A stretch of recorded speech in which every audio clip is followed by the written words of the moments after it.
Hello everybody, it's Shady here, and today we are going to be taking a quick look at Yu-Gi-Oh! Worldwide Edition Stairway to the Destined Duel. And the reason why we're doing this is just because I'm feeling a little nostalgic, really. Oh, of course we're going to duel Kaiba in my first duel, but yeah, obviously, quite a big fan of Yu-Gi-Oh! Myself. I've always been, I pretty much played the game like day one when it released. So, obviously, interesting story, just to tell everyone. So when this first, the card game first became available, I remember me and my mate were both interested in it. I remember we were watching the anime at the time, and then he basically just like, one day he just said to me, oh, you go out and, because I think he either wasn't feeling well or he just couldn't be bothered to go into town or something. But I went up to his house, which was kind of a bit of a walk for me, and he said, oh, I'll give you the money, then you can go into town and get both a Yugi and Kaiba structure deck, and then you get to keep the Yugi one, basically. And I was like, yeah, okay, I'll do that. I think they were about, I don't know, like 7 or 8 quid each or something. Which obviously, back then was a lot of money, because, neither one of us was working back then, so we just got whatever pocket money we had. And I remember he always used to get a little bit more than me anyway, so it was cool. Really cool of him to do that. Then, I just remember I was picking him up. He had the Kaiba deck, which basically came with, Blue Eyes, which was awesome, and I had the Yugi deck, which had Dark Magician. I preferred playing as Yugi anyway, so it was always really cool. And then I just remember... then we got into the whole phase of just buying booster packs and all sorts, and yeah, we just went on this like, a crazy Yugi adventure. My favourite part though was, I remember the favourite thing of mine was just, I remember, this is kind of funny as hell, but I remember, like, I was obsessed with the Egyptian god cards, and then he basically just like printed out the picture of Obelisk, and then gave me some shitty card that he just chucked it on. So it was really funny. So I kind of had this like non-legit version of Obelisk the Tormentor, which was funny as hell. Also, I remember he I think he bought like a whole thing of Metal Raiders as well at one point, which was kind of cool. And then I just had like I just got the odd cards here and there. Then so he had this kind of unfair advantage over me because he had all these like sick cards and stuff. I remember he also had like a couple of the things as well. I think he had 2 of the pieces of Gate Guardian, which was cool. I just remember doing all that. But then from what I remember, he kind of got out of wanting to play the game, from what I remember. And then and then I just had like these games like as my way of playing Yu-Gi-Oh! So even though I kind of had like these kind of phases of being in and out of Yu-Gi-Oh! Playing these games has always been my way of still being able to experience that. And obviously the cool thing about these games was it basically lets me experience the Yu-Gi-Oh! Of that time, even though I've kind of kept up with it since then. And I've been, even though I like the old school stuff, I have nothing against the newer games or the newer mechanics or anything. I'm not one of these crazy I hate anything post bloody fusion summon nut jobs or anything. I always I like the pendulum mechanic and Link and blah blah blah everything. Obviously my favourite era was probably 5Ds though, with synchros and everything, just because I think they look the coolest. XEs look badass too, to be fair. I'm actually doing alright against Kaiba, right? Kind of surprised. We're going to leave that rat, just because I'll be able to have another card. Also, I do also remember, one of the other things that kept Yu-Gi-Oh! Kind of relevant for me was actually having I was watching a lot of the Yugi-tubers back in the day, which was really cool. I remember a couple of really cool ones though. I think probably my favorites though, definitely one I think a lot of people remember was Galactic God. He was friggin' awesome. But unfortunately, he kind of like stopped doing Yu-Gi-Oh. Well, not stopped doing Yu-Gi-Oh, stopped doing Yu-Gi tubing. But yeah, he was so cool though, because he always used to do these like cool short videos. Because I think shorter videos were kind of more in fashion back then, because he's been going for like well over a decade. But he used to do these really cool ones, OTKs of the past, which was awesome, crazy Yu-Gi-Oh combos, and one of my favorite things he did was he would actually like have other, like put a spotlight on smaller Yu-Gi tubers and give them like their time to shine, which was always awesome. And yeah, he was just badass. Oh yeah, this is Yugi's granddad. I think he's just called like Solomon Moto or something. Yeah, he's pretty much like the easiest dude in the game, so yeah. Sorry, just give us 1 sec. Sorry about that. Yeah. So, yeah, he was awesome. Also used to love watching Simply Unlucky as well. He used to do, well, I don't know if he's still around, but he did pack opening channels and stuff, which was really badass. What am I doing? I need to draw my card. That's what I'm thinking. Why is nothing working? Because I'm not effing drawing anything. We'll put down Trapple as well. Yeah. We'll just play Army just for the giggles. Yeah. But, yeah, you know, it's always been cool. Also, I remember one of the Yu-Gi tubers I loved watching back in the day. I think I'm pretty sure he still does stuff, or I think it's been a little bit of time, but I don't know if anyone remembers your Yu-Gi-Oh channel. Possibly, like, I always thought he was one of the more interesting guys. He was basically, he was some, you know, him and his guys, there was a very, it seemed like his Yu-Gi-Oh community was very tight-knit, and, you know, there was a cool kind of like, I don't know, kind of brothers kind of atmosphere with the people around as locals anyway, which I quite liked. Also, he's a very good storyteller. But one of the things he used to do, which was really interesting, was he used to do interviews with loads of different people. He used to do like, maybe a little bit on the creepy side, but he used to speak to the girls of Yu-Gi-Oh! But I guess in a way it was giving a spotlight to all the girls and stuff. And then he also did like kind of funny content reacting to videos and stuff. But the best thing he ever did, which I think a lot of people probably agree with, was he did this series of interviews with this guy called the Yu-Gi-Oh Hustler, who was this kind of like odd fella who lived around their way, who his job, what he did for a living, was buying and selling Yu-Gi-Oh cards to make a living. Yeah. And I think he did like, oh no, is that going to destroy all the monsters? Oh no, it returns everything to the hand. Make this card. But yeah, I think he did about 5 or so interviews with the guy. And basically, this guy was like, there was something very dodgy about him, because, I don't know, he obviously wasn't very healthy looking anyway. He was a bit on the pudgy side, not that there's anything wrong with that. Guy looked like, I don't think he was this old, but he looked like he was 50 or something.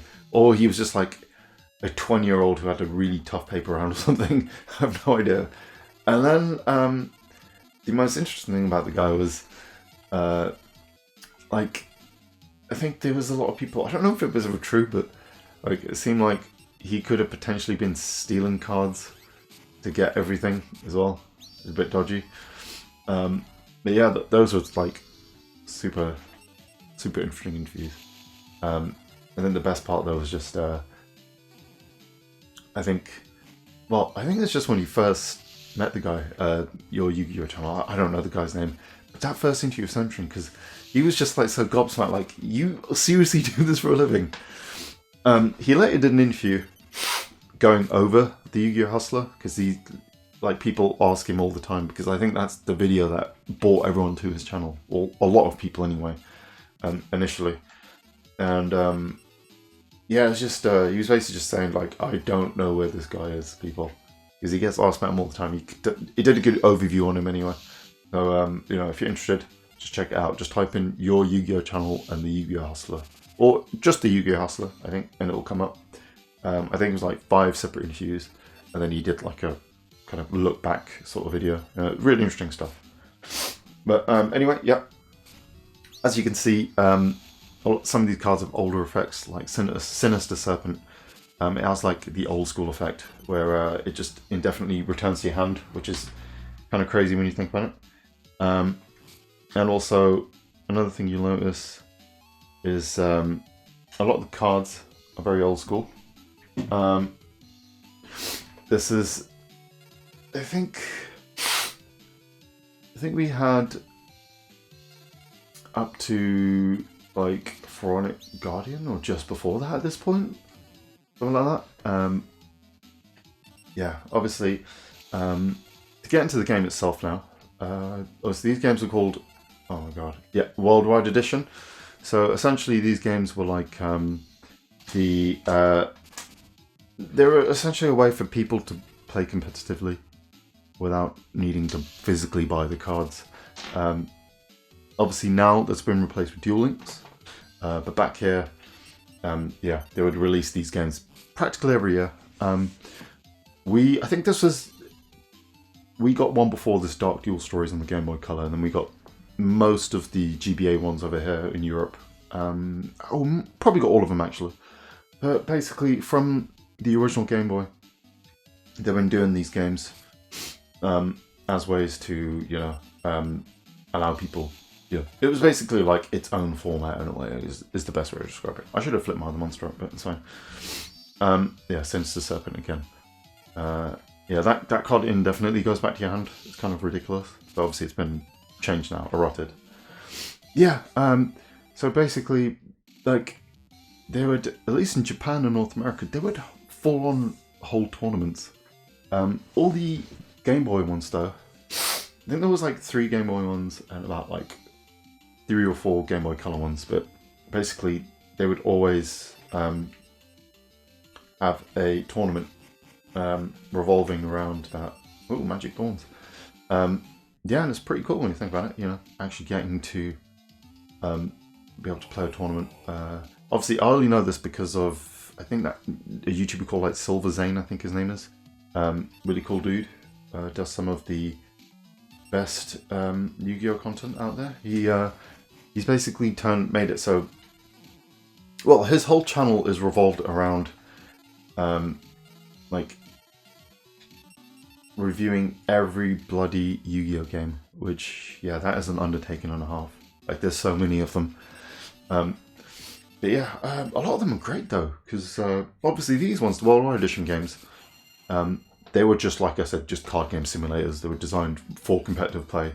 But then you also had the some like old school ones, which were more, well, I say old school ones. You had ones that were designed to be more single player experiences.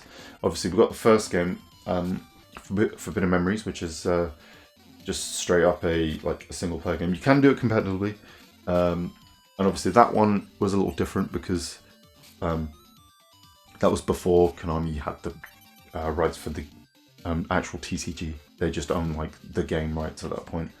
So yeah, that was a bit different.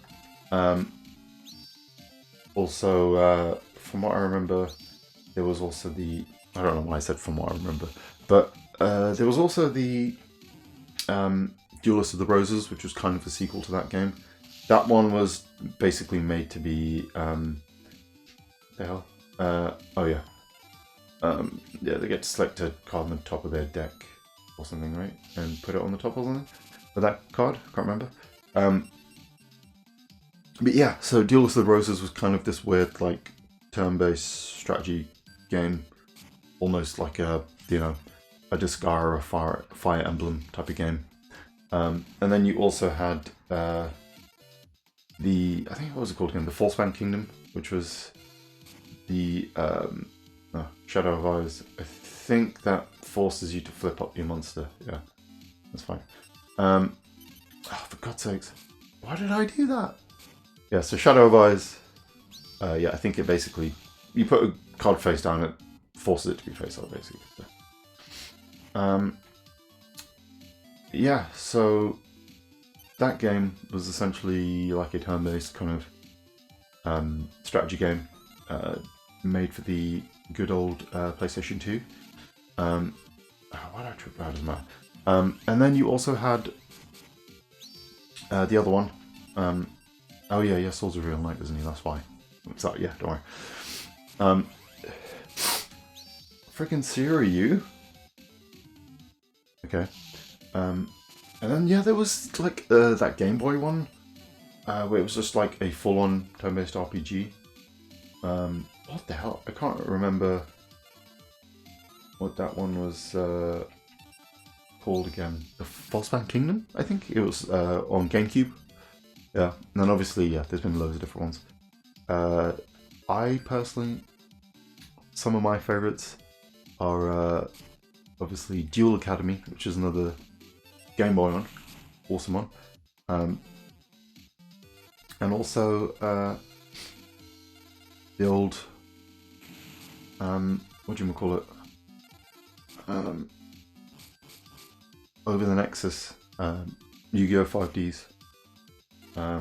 That was basically, you know, because the Worldwide Edition games sort of continued on the GBA, or on the DS, sorry. And yeah, there was the 5Ds ones, which were Worldwide Edition. Still Worldwide Edition, but Over the Nexus was the final one. 5Ds related one, I think. But that one was awesome because you basically create your own character, and then you just went on and just basically like, you know, you got to do a story mode, which I think that revolved around the second part of 5D's anime, and then you also had this really cool thing as well, free duel mode, which basically just like you duel like tons of different opponents. You basically, it'd be a different themed decks, and then you would duel them. And then there was also that other one on the GBA. What was it called again? The Sacred Cards, which is a full-on story game, but that played differently to the actual game as well. So, ooh, Harpy Lady Sisters. That's cool. Not a very good card, but it's one that I quite like anyway. So, yeah. But Yu-Gi-Oh games are awesome anyway. Oh, Retroactive, you suck, dude. Yeah, they've always yeah, they've always been cool anyway. They've been willing to experiment and do different things. So it was really cool. You know, I think, you know, the thing is, these games, they're very easy to sort of, you know, GBA is very easy to emulate. So there's no reason for you not to try it out, I would say. You know, give it a go. You can't go wrong with good old Yu-Gi-Oh! Hopefully they bring these to Switch Online at some point. I don't know if that's going to happen, but it'd be cool if it did. But yeah, this guy isn't very good. I think Rex Raptor is one of the weaker opponents anyway. What is that? Yeah, I'll be able to beat that thing. And yeah, obviously Yami increases. Is it not meant to increase it? Yeah, it is Dot Monsters. I think that's, yeah. Yeah. Isn't it? Oh, Fiend and Spellcast. Oh, sorry, it's type, not attribute. Okay. Yeah, they've there was also the what were they called again? The Tag Duel games for the PSP. Those are cool because you basically got like two people at once. You obviously you had yourself, and then you got a partner basically to deal with, which is cool. And it could be those were all, they started from the GX era, and then moved into the 5Ds era. I think there was like 6 or so of them. Now there may have been one Zexal one, but I think that was only in Japan because we didn't actually get all of them, unfortunately. But yeah, can't go wrong. Awesome games anyway, in my opinion. Okay, what are we gonna do here? Oh, Giant Soldier Stone. Yeah, no, stupidly made it so Yeah. The guy's even stronger now. It doesn't matter. Yeah, we'll switch you to defense mode for now. We'll save other stuff for later. That was a weird monster. That's what I like about the opponents. They just play these strange monsters that I don't even remember. Obviously, the most nostalgic Yu-Gi-Oh game for me is always going to be Forbidden Memories. That was the first one I played on the PS1. I think I'd quite like to do a full playthrough of that at some point. I think it'd be awesome. Yeah, it's a great game. Like I said, though, it doesn't play like properly Yu-Gi-Oh. Yeah. Another thing, I always remember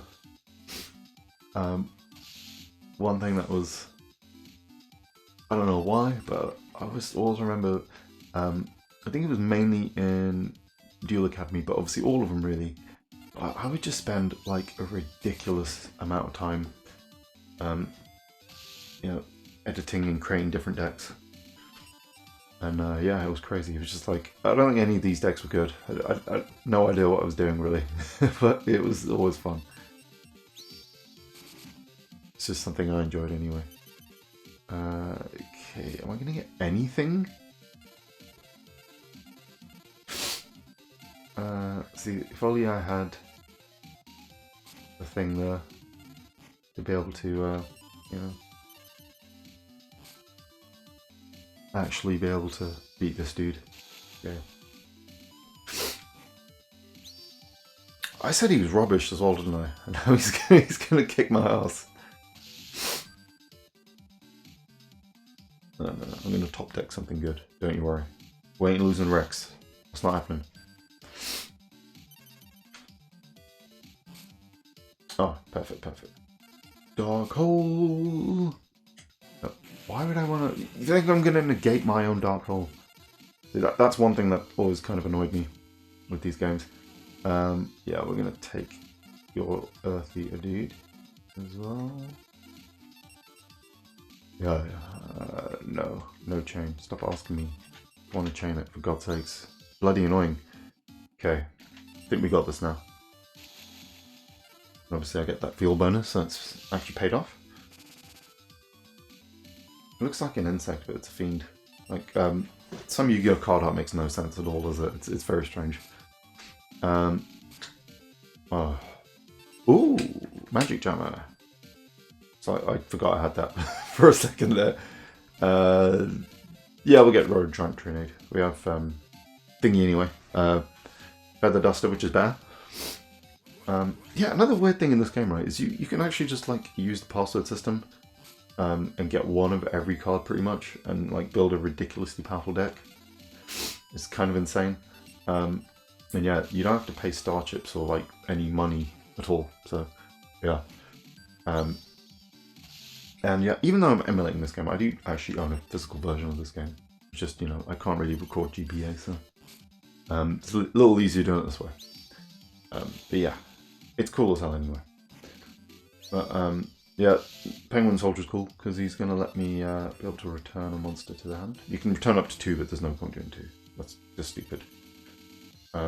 Yeah, okay, so we'll draw another card and just one more turn and we should win this.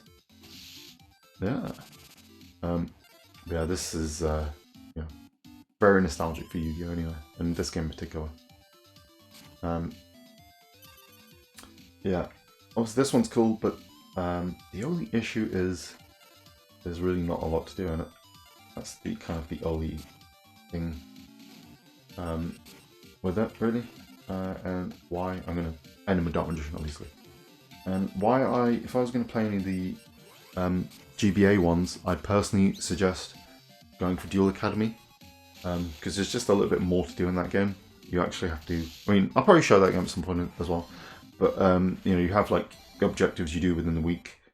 This one, it's mainly just like unlock everyone essentially and get every card. Duel Academy, there's a few more events and blah blah blah. Obviously, that, you know, it's still a bit basic in this game, but it's not terrible. Ooh, Harpy Lady. But yeah, that's pretty much it for this. I just want to have a quick little just show everyone this game. Just remind everyone how awesome Yu-Gi-Oh is, and have a little trip down memory lane anyway. So if you managed to find this video, like and subscribe if you want to. You don't have to, obviously. And yeah, hopefully I'll catch you in the next one. Have a great rest of your day.